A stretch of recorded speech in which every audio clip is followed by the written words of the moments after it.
Inyong Biblia diri sa Biblia sa Kristohanong Katilingban, edisyong Okay, so ang iyahang gigamit, actually soft copy lang na iyang gigunitan eh. So pareho ta na ay pareho mi na i-dokumento kining Biblia sa Kristohanong Katilingban mo ni ang cover, yan. Mo na ang cover. Iyahang tawag ining inside cover, yon. Mo na siya. Tawag ining same po sa iyang gunitan. Mo ni iyang lang tawag ining kutloon, mga sir, mga ma'am. Paghatag og pahimugat nga tama sila sa yuptang Katoliko kay suma daw sa libros Katoliko. Okay, ato lang paminawon daw. Katoliko Pastoral, diri na punta sa Marcos 7. Tanaw na pud nato ang komentary sa inyong pare kung nagkapariho ba mo nga mga membro sa Roman Catholic Church o sa inyong pare nga komentary diri nga maong context. Limang kahap, sumala sa mga komentary, sumala sa maong context. Okay. So pag yung nag-context manggod, but pasabot ana ang kinatibuk-an nga punto sa tawag ining nagkutlo or sa tawag ang gikutlo nga dokumento. Dili lang kay isa ka phrase. Pag konteksto manggod, dili nimo pwede ihatag nimo ang argumento sa isa lang ka phrase kung dili sa kinatibuk ang tuyo, sa kinatibuk ang konsepto sa naghatag og komentaryo diha ni anang maong libro ha. So man ang konteksto dili lang magkutlo-kutlo lang kung unsa to iyahang gusto dito na pud sila mo kutlo. So tan-aw nato ingon niya by context, sumala sa konteksto. Iyahan ng kutloon ang komentary sa St. Mark chapter 7 verse 14. So ato adong ipadayon daw ni siya. So, tanaw na to ang komentary sa verse 14 sa Mateo 7. Nag-ingon diri sa ubos gala Si Mateo 7, Marcos 7.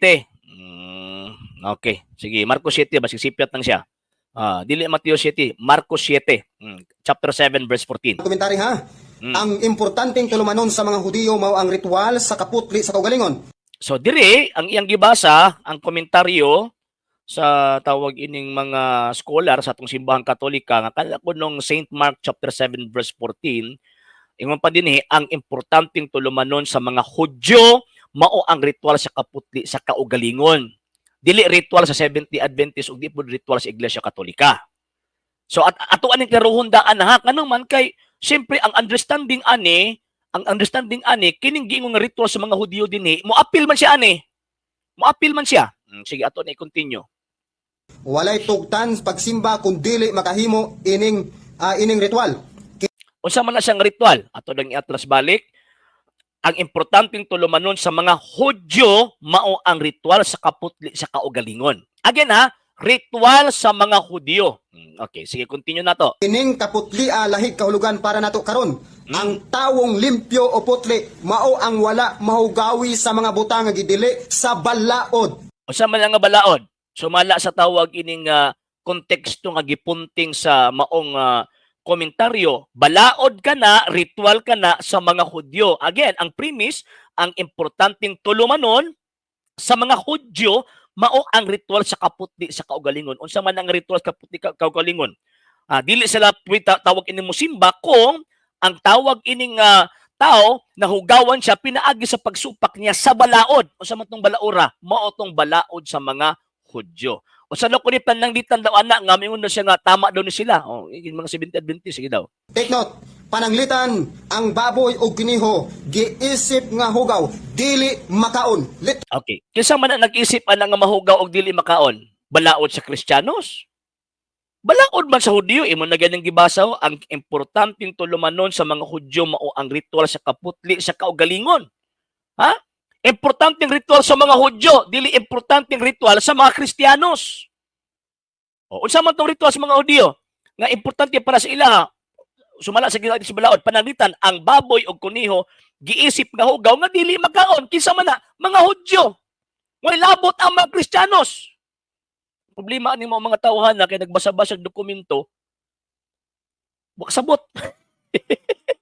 Sige daw. At i-continue daw. Litra por litra, nabasa sa inyo nga Biblia, Kristohanong Katilingban, ang baboy o ang mga mahugang mananap, Marcos 7, versikulo 14, sa iyang komentary, matod pa dire. Okay. Ang amahan sa bakak mao ang yawa. Okay, ato adon ning tawag ining tan-awon kining iyang gikutlo ha para makit-an ninyo mga sir, mga ma'am. Ato ani padakon. Di ara. Kanang sa verse 14 mo na iyang gikutlo. Ang importanteng tulumanon sa mga Hudyo mao ang ritual sa kaputli sa kaugalingon. Kinsa nga tawag inang ritual na ritual sa mga Hudyo. Okay. Karon, walay tugtan sa pagsimba kung dili makahimo ining ritual.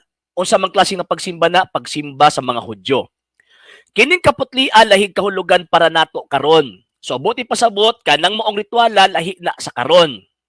Ang taong limpyo o putli mao ang wala mahugawi sa mga butang nga gidili sa balaod. Kinsa man nga balaod? Balaod sa mga Hudiyo, dili balaod sa mga Kristiyanos. Unsa man ang mga balaura, for example, nga tawag ining balaod sa mga Hudiyo nga dapat balaod sa mga Hudiyo nga diin dili ka musupak aron dili ka mahugawan. Pananglitan ang baboy ug kuniho giisip nga hugaw dili makaon. Diha ra kutob.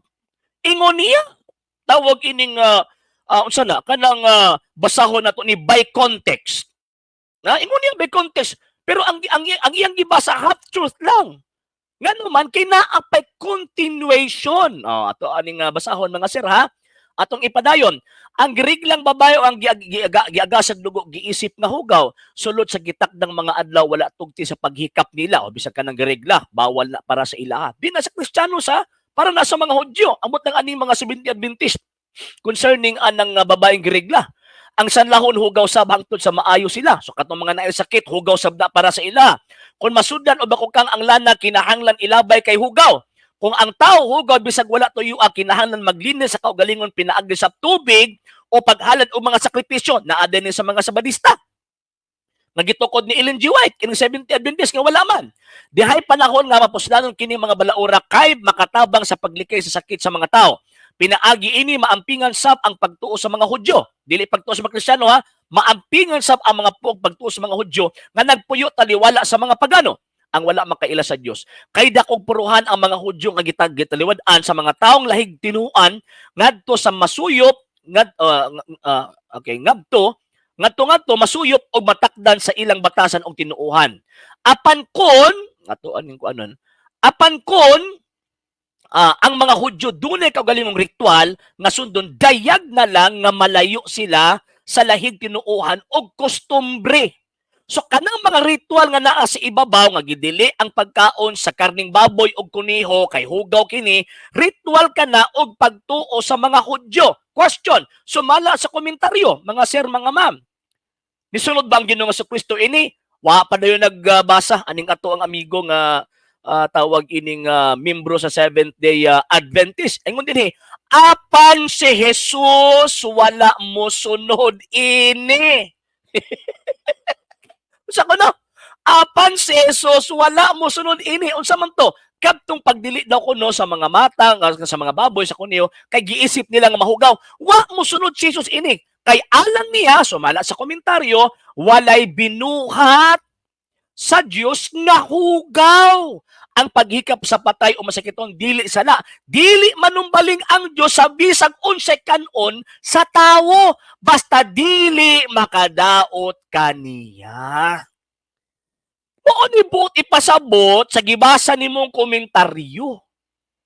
Baka kuning mo ang mga tawhana. Baka kun. So kining mo ang mga tawhana nagkutlo-kutlog dokumento kuno, dokumento sa Iglesia Katolika, pero ilang surambawon pagkutlo man na usay makaingon ko ba nga pagkana sila mo kutlog dokumento magduda nako. Nga naman kung dili pamutlon maghatag-hatag og ilahang kaugalingong panabot. Maghatag-hatag og ilahang kaugalingong interpretation nga dili maoy konsepto og panguna-una sa writer nga naghatag og komentaryo sa ilang gi-quote nga statement. So kining gingon niya nga litra por litra gidili kay hugaw kuno ang karne sa baboy. Huna-huna na sa mga Hudiyo, di na huna-huna ni Kristo. Kay sumala pa sa maong dokumento, balik ko na basa, apan si Jesus wala mo sunod ini. Alang niya walay binuhat sa Dios nga hugaw. Ang paghikap sa patay o masakitong dili sala, dili manumbaling ang Dios bisag unsay kanon sa tao, basta dili makadaot kaniya. Mo na komentaryo sa Saint Mark chapter 7 verse 14. So dili mo sakay ang maong komentary sa interpretation og panguna-una nga sinurambaw aning Sabadista nga nag-quote aning nga Biblia nato nga naay komentaryo. Baka kuning mo mga tawhana. O kinsa man ning amahan sa bakak be? Ato lang yung basahon ang balaang kasulatan. Kisa man ang amahan sa baka. Yung po niya, baksahog konteksto, kana atong gibasa konteksto, sakpan, di ba? Bisto! Bisto! Bisto! Maimpirno gid mo anang kalaki ninyo, patagka mo kutlo, nya pagkahuman di mao ang rahona sa inyong gikutlo. Okay, basahon na to. San Juan Kapitulo 8, versikulo 44, kasi amahan sa baka. Mga anak kamo sa inyong amahan nga mao ang yawa, ug buot kamo mosunod sa mga tinguha sa inyong amahan. Mamumuo siya sukad pa sa sinugdan, wala gayud siya mudapig sa kamatuoran, kay wala man kaniya ang kamatuoran. Kung mamakak siya, nagsunod lamang siya sa iyang kinaiya, kay bakakon man siya ug amahan sa tanang baka. Okay ni nga to amigo, anak ni yawa ni.